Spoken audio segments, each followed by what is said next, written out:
여러분 안녕하십니까? 윤여태 씨가 해냈습니다. 왜 우리는 윤여태 씨의 시의원 당선에 모두가 환호하고 있는 것일까요? 그 이유는 첫째로 한인동포 유권자가 불과 6명밖에 거주하지 않는 지역에서 당선이 됐다는 것입니다. 둘째로 이 지역에는 히스패닉계와 인도계를 비롯해 아이리시계 백인들이 절대 다수를 이루고 있는 지역에서 타 민족계들로부터 지지를 받았다는 것이고요. 셋째는 저지시티는 작은 타운이 아니라 25만 명이 거주하는 대도시라는 지역에서 당선됐다는 이유입니다.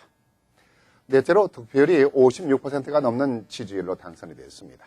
다섯째로 당선에 더 큰 의미를 갖게 되는 것은 경합을 벌인 후보가 아이리시계로 현직 주 하원 의원이었다는 것입니다. 어느 것 하나 윤여태 당선자가 유리한 것이 없는 지역에서 기득권자들의 텃세를 물리치고 당선됐다는 것입니다. 그러니 우리가 환호할 수밖에 없지 않습니까? 윤여태 씨가 당선된 것이 단순히 운이 좋아서 당선된 것이 아니냐고 할 수도 있겠지만 지금까지 그의 행적을 보면 절대 그렇지가 않습니다. 30여 년 전에 이민 와서 대부분 저지시티에 거주하면서 지역 주민을 위해 봉사를 하며 살아왔습니다. 지역 경제 발전을 위해 경제단체장을 역임했고 활기 있는 도시를 만들기 위해 문화축제들을 개최하는 데 앞장서기도 했습니다. 교육의 질적 향상을 위해 교육계 발전을 위한 봉사, 그리고 인권 향상을 위한 노력을 기울이기도 했습니다. 이뿐만이 아닙니다. 병원의 경영 악화를 중재해서 수백 명에 이르는 직원들이 실직을 당할 뻔한 문제들을 해결하는 공원을 세우기도 했습니다. 이처럼 봉사정신과 투철한 사명감으로 활동을 했으니 상이라는 상은 헤아릴 수 없이 수상을 했습니다.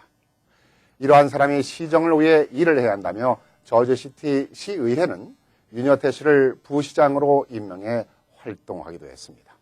참으로 대단하지 않습니까? 하루 이틀이 아니라 30여 년을 한결같이 인종을 떠나 내가 사는 지역을 사랑하고 발전을 위해 이처럼 쉼없이 봉사했다는 것. 말로도 하기도 쉽지 않은 일을 행동으로 옮기며 살아온 것입니다. 그렇다고 윤여태 씨가 시간이 많은 사람도 아니었습니다. 엄청난 부자도 아니었습니다. 영어를 잘하는 1.5세나 2세도 아니었습니다. 성인이 되어서 미국에 도착해 잠시 대학에서 공부를 한 것이 전부였습니다.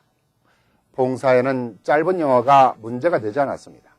그러나 윤여태 당선자는 보이지 않는 인종차별의 고통을 당하기도 했고 좌절을 겪기도 했지만 이를 긍정의 변화로 만들어가는 노력을 했습니다. 이번 선거에서도 상대 후보의 네거티브 선전으로 곤혹을 치르기도 했지만 수많은 가시밭길을 뚫고 달려온 그에겐 그리 큰 문제가 아니었습니다. 그리고 윤여태 씨는 드디어 당선의 쾌거를 이뤄냈습니다. 그리고 윤여태 씨는 한인동포 사회의 성원과 후원의 감사를 잊지 않았습니다. 지역 주민들의 투표에 당선은 됐지만 한인동포 사회의 격려와 성원이 있었기에 오늘의 당선을 만들 수 있었다고 했습니다. 또한 한인 정치적 신장에 보탬이 되는 정치인이 되겠다고 했습니다. 참으로 오랜만에 자랑스러운 우리가 원하는 정치인이 탄생한 것 같아 기쁩니다. 윤여태 당선자에게 큰 박수를 보내고 싶습니다.